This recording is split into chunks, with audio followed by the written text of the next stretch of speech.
Coming up, dates have been announced for this year's holiday celebration at Universal Orlando Resort, and I take you back into the park to look at more Halloween Horror Nights updates, plus a dining review. All of that on this week's episode of the DIS Unplugged Universal Edition.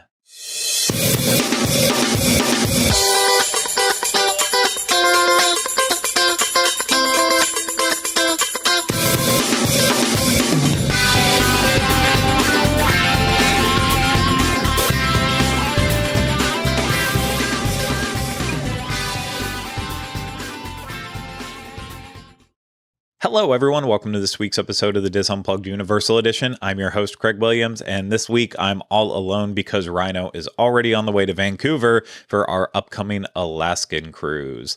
And we're going to talk again about the holidays. I'm going to have a dining review for you from in the park, and I also take you around to see some of the latest updates for Halloween Horror Nights in terms of construction. And I will just put it out there right now. I already recorded the Halloween Horror Nights decor yesterday, and already overnight, it already has changed. I don't want to say drastically, but like specifically in the production central area. I was just looking at like blank trusses that were hanging up, and already now there are pumpkins being hung from those trusses. So things are moving so fast. So keep in mind, it will most likely be out of date by the, next couple of days, but it is a snapshot in the moment of when I was at Universal Orlando Resort very recently. But okay, we are going to jump into the holidays right after I mention that this is brought to you by Dreams Unlimited Travel. If you like our content and you want to support us, please consider booking a vacation through Dreams Unlimited Travel. It costs you no extra money and you get the support of an awesome Dreams Unlimited Travel agent. So head over to dreamsunlimitedtravel.com today for a free, no obligation quote. Okay, holiday dates. When are the holidays kicking off at Universal Orlando Resort? Well, they begin on November 12th, and it's going to run daily through January 1st, 2023. And an important thing to note right off the top, the holidays are completely included in your day ticket to Universal Orlando Resort. So, like over at Walt Disney World, they have Mickey's Very Merry Christmas Party that is a special hard ticket event. That does not happen at Universal. For Halloween, it does for Halloween Horror Nights. But for the holidays, every bit of entertainment is completely included in with your park ticket. So, you want to have a park-to-park ticket so you can experience all of the holidays, or at least book multiple days if you're just doing one park ticket, so that way you can see everything. But yes, it's all included. And what is included that is coming back this year? Well, of course, Universal's Holiday Parade featuring Macy's. This, of course, is a mixture of original floats featuring DreamWorks characters from Shrek, Madagascar, Illumination's Despicable Me, and plenty more floats. And then, of course, these awesome balloons like you would see in the Macy's Thanksgiving Day Parade. And they also are themed to not only the holiday season, but also some of the characters from all of those movies that I just announced. And of course, the entire parade ends with Santa Claus, the one and only Santa Claus. And I have to mention, too, with the entire parade, there is awesome viewing all throughout Universal Studios Florida, not Islands of Adventure. This is exclusive to Universal Studios Florida. And with that being said, choose wherever you really want to watch the parade from. But if you want a nice special viewing of the parade, we always recommend find a place in the New York area real close to the tree and the Macy's facade, because you will get to see Santa light up the giant tree that's in the park. So it makes it for a little extra special experience. But personally, I love watching it from Hollywood as well, too, because that part of the park is really decorated well. And yeah, it's usually not as crazy busy over there as well too. So you can get there a little later than you need to line up over in New York. But anywhere along the parade route, there is no bad viewing. It's the same parade from every spot except in front of that tree where you get that special little tree lighting ceremony. Also in Universal Studios Florida, on select nights, Mannheim Steamroller will be back once again to perform their holiday hits, plus selections from the Grinchmas Holiday Spectacular. And those dates, if I can look at them for a second, are December 3rd, 4th, 10th, and 11th. And they perform only at night. So make sure if you're going to the park on one of those days and you want to see them, you want to be in Universal Studios Florida near the Universal Music Plaza stage. And it's always in the evening. I want to say it's around 8 o'clock, but my memory does not probably serve me correctly in this current instance. It's after the parade, at least. I can tell you that. But beyond those holiday offerings, also in Universal Studios Florida, the Wizarding World of Harry Potter Diagon Alley is decked out with tons of holiday decor. And then inside Wizarding World of Harry Potter Diagon Alley, Celestina Warbeck and the Banshees will be performing festive holiday tunes from the Wizarding World. It's very unique. I absolutely recommend stopping by to listening to her sing, because she is always fantastic, but it's nice to get something different during the holidays rather than the show that just happens all throughout the rest of the year.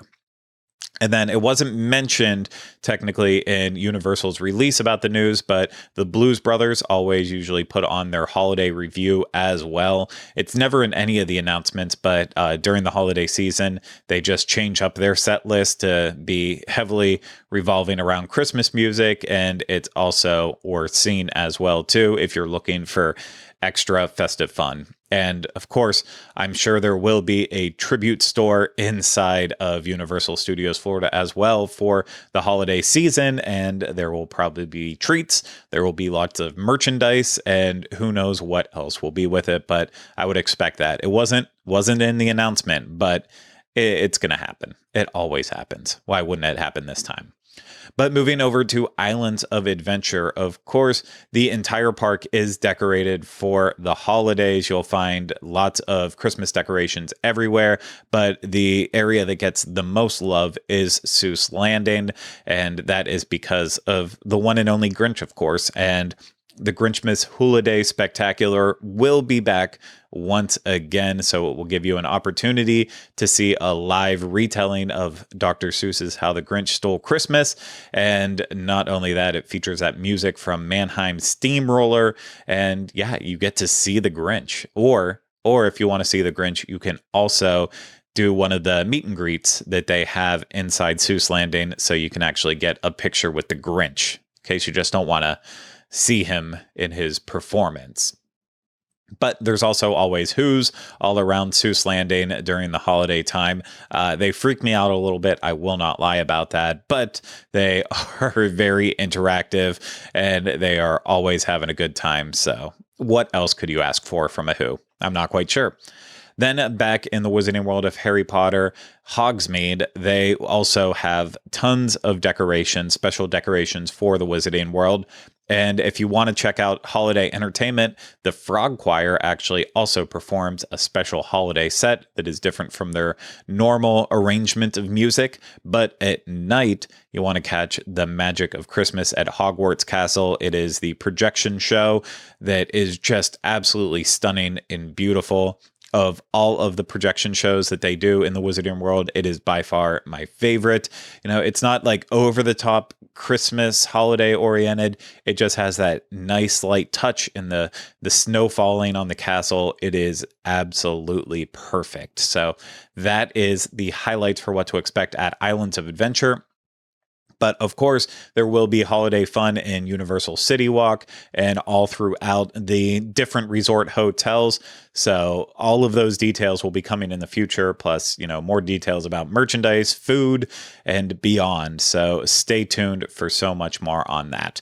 But with all of that being said, we are now going to head to Universal Studios Florida. I guess all of us, me specifically, and me yesterday, but we're all going to Universal Studios Florida. We're going to have a good time. We're going to eat some food. We're going to see some HHN sets in progress. And I think that's about it. So let's go. I've already completed a lap here at Universal Studios Florida, and I've seen all of the construction updates for Halloween Horror Nights, and I promise I'm going to show them off But before I get to that, I am hungry. It is lunchtime and I haven't eaten anything yet, so I need to get a little bit of food. And I'm standing right out front of the Wizarding World of Harry Potter, so I want to get something Potter related, and I think I'm going to go for a jacket potato.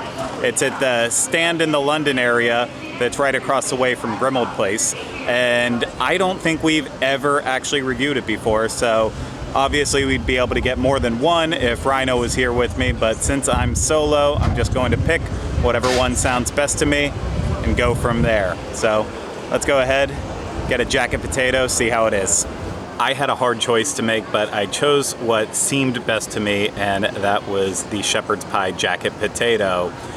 All the jacket potatoes are $10.49. They had one that was just beans and cheese, and then they had one that was broccoli and cheese, and then there was one that was just loaded. And if you don't know what a jacket potato is, it is essentially a loaded baked potato. And so mine is a baked potato with shepherd's pie all over top of it, and then cheese. And with the shepherd's pie, of course, we've got the meat filling. I see peas. I'm sure there's a little carrots in there, but it looks very hearty. And I'm going to be completely honest, it's a hot day.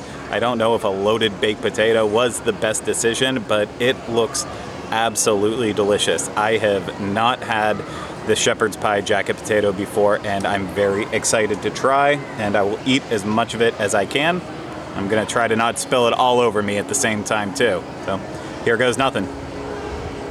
I'm a couple bites into this jacket potato, and unfortunately it is on the bland side. The potato itself, it's a baked potato, so I expect it to not be super seasoned on the inside because it's a baked potato. That's why they give you the salt, pepper, butter with it if you want to try to jazz it up to the next level. But the shepherd's pie portion is, I'm pretty sure, the same kind you get in Leaky Cauldron, and it's slightly under-seasoned. And putting salt and pepper on it does help it a little bit, but they only give you so much, and ultimately I don't want to do that much work with it. But I'm just on my first bites. The cheese is now like fully melted into it, so that might make a big impact, and as soon as I eat a little bit more, I'll update you on it. I feel like I finally got the right blend of salt, pepper, and then the cheese mixed into it, and I'm starting to really enjoy this. And the problem is I'm about maybe at the halfway mark, maybe a little bit under that, but I'm getting very full because this was a big baked potato. So I'm going to keep plowing through it and see if I can finish it all. I mean, I know I will. I'm not going to leave any food behind, but it's going to be very difficult.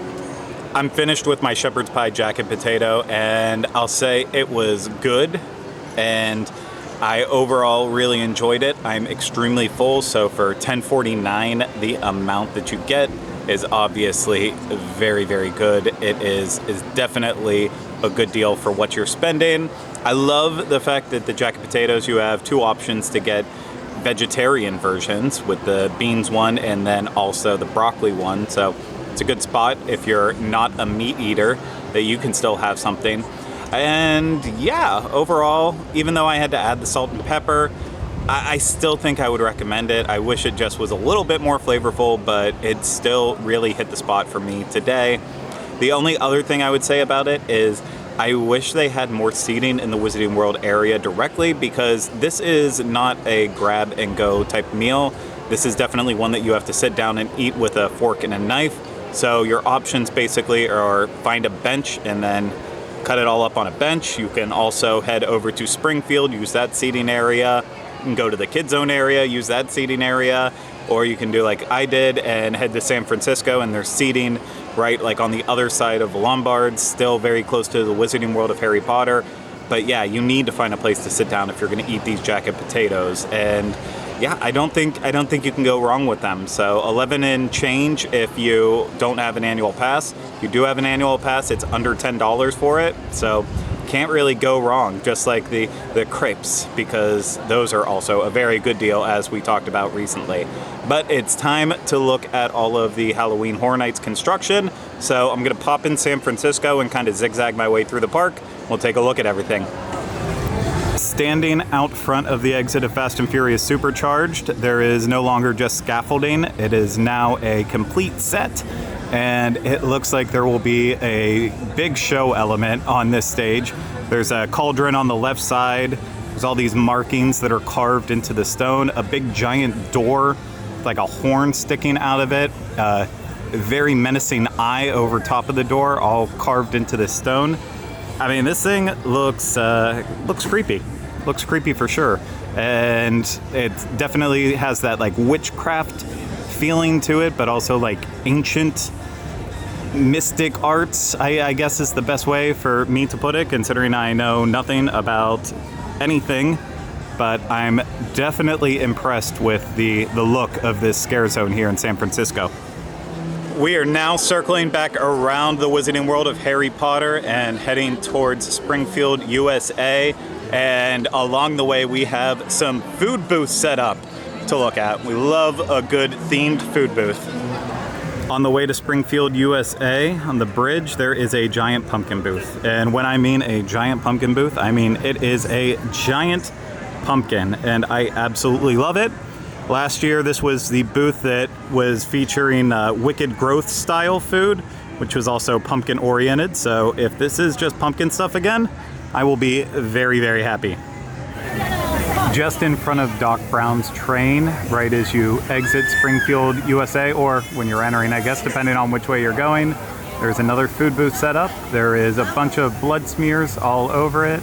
So maybe it's something slaughterhouse related. Maybe it is people getting slaughtered there. I don't know, but someone had a bad day.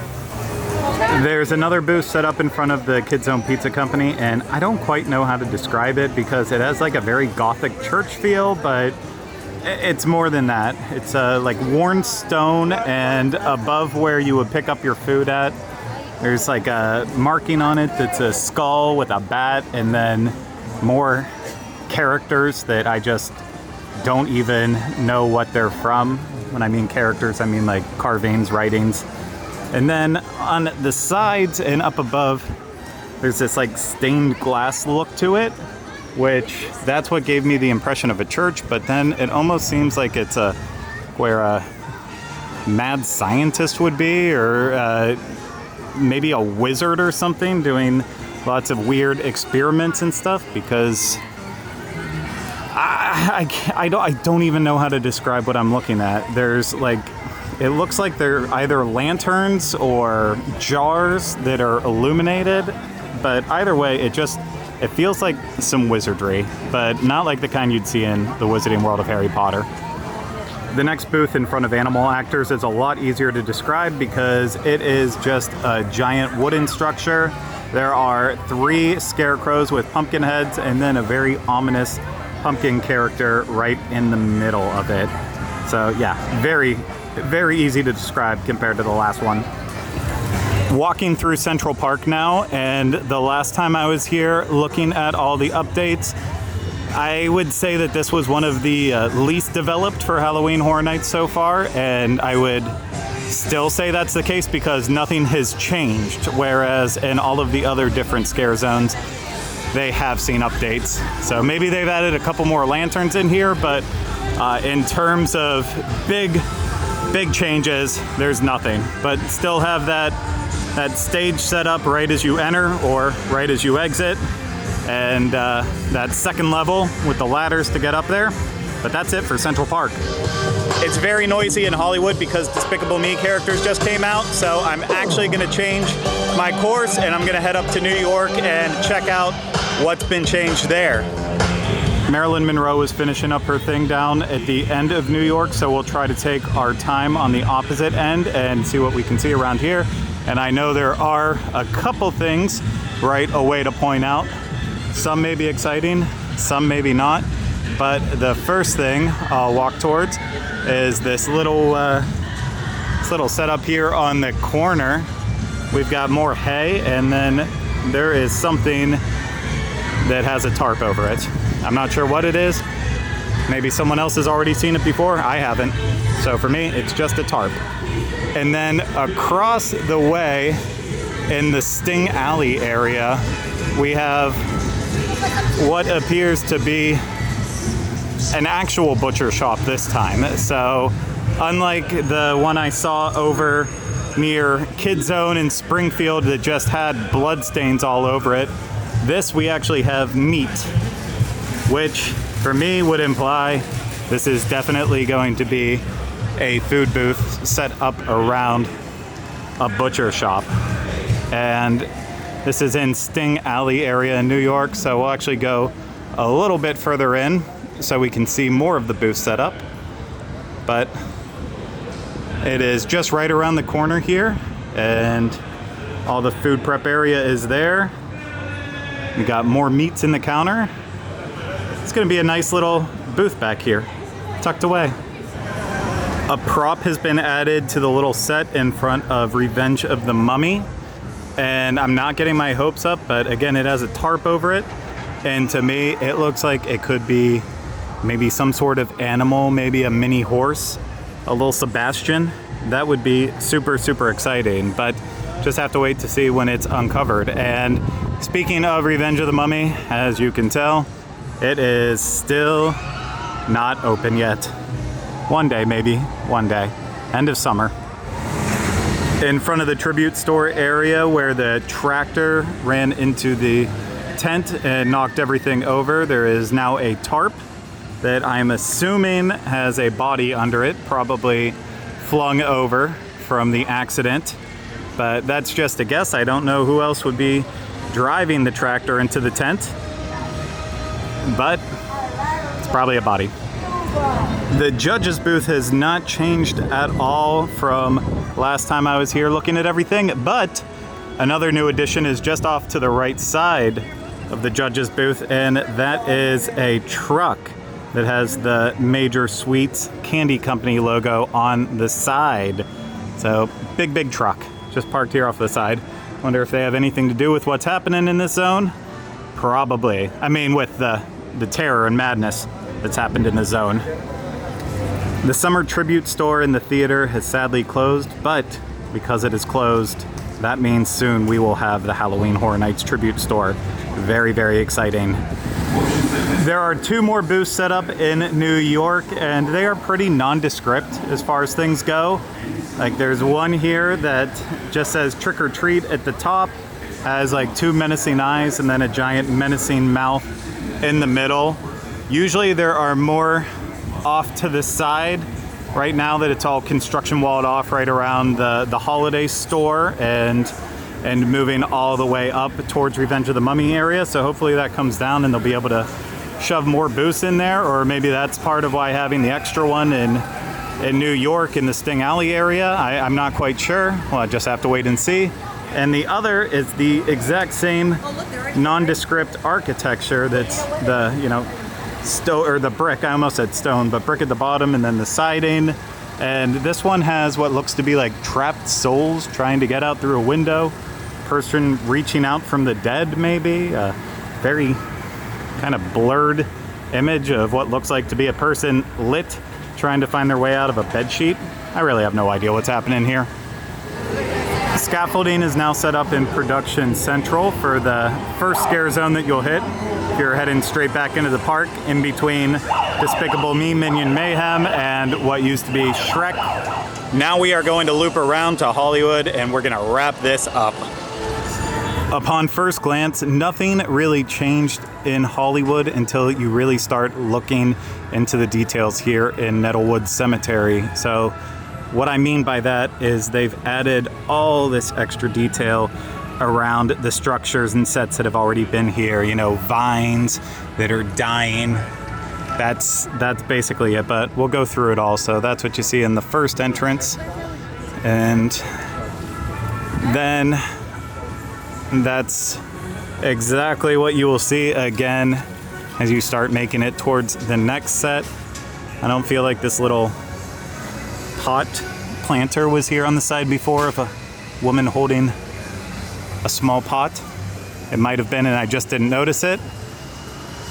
But I'm not the most observant when it comes to these things. I can miss stuff. Oh, I forgot too, from my first time walking through here, that they did add extra planters. So technically there are new sets, but I wouldn't really call them sets. They are just trees that are surrounded by extra plants, and then they're set up in a box.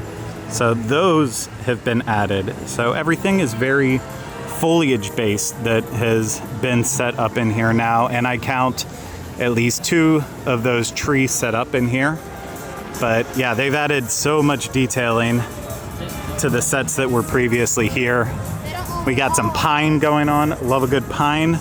We've got speakers here set up on the side of this one arch. Couldn't think of what an arch was. You have this crying girl statue down to the side. That's really sad. Wonder what went wrong in her life, but that's not for me to know and or decide. And again, more trees. I feel like I'm just gonna keep saying trees over and over again. Let me know if you're tired of me saying trees. It's not gonna make a difference because this will already long be over. Hey, wow, more trees there. And wow, more trees there. Oh, but over here on this side, we have more speakers as well too. On this arch, we have a wreath. So I can't just say trees. We have a full-blown wreath. That's fun. And then another creepy statue. This time she's not crying. She's holding a pot and kind of a jug, I should say. There's extra dead foliage coming out of whatever's in her hand. She just looks sad. Someone needs to cheer her up. It's not gonna be me. But across the way, I can't believe it. More trees. We have more trees, but beyond that too, we have a black wreath. So whoever this is mourning, it's extra sad, I guess. I don't know. Again, I don't know. We have pots. I don't believe the pots were there before. Another wreath. Wreaths and trees. That's what I should name this all. Wreaths and trees. Oh my gosh, look. Another tree. We've got another tree. And oh my gosh, we have another tree, but this is an exciting tree because we have a gargoyle statue set up in front. And this is a medicine gargoyle. It's got those cobwebs on him. Very, very spooky. He's haunting my dreams, I'll tell you that much. Okay, moving across the way, we have another mausoleum type area, and you're never gonna believe what's on here. We've got trees, we've got foliage, we've got a wreath, and then we've got this statue of a much happier girl off to the side. She's holding grapes. She's having a great time, and really loving the fact that she's made of marble, I'm assuming, and nothing could go wrong with her. I'll tell you that much. Across the way, we have another set that is full of trees, and no wreaths on this one, but foliage. We've got that foliage. And then finally, our last set piece here in Hollywood.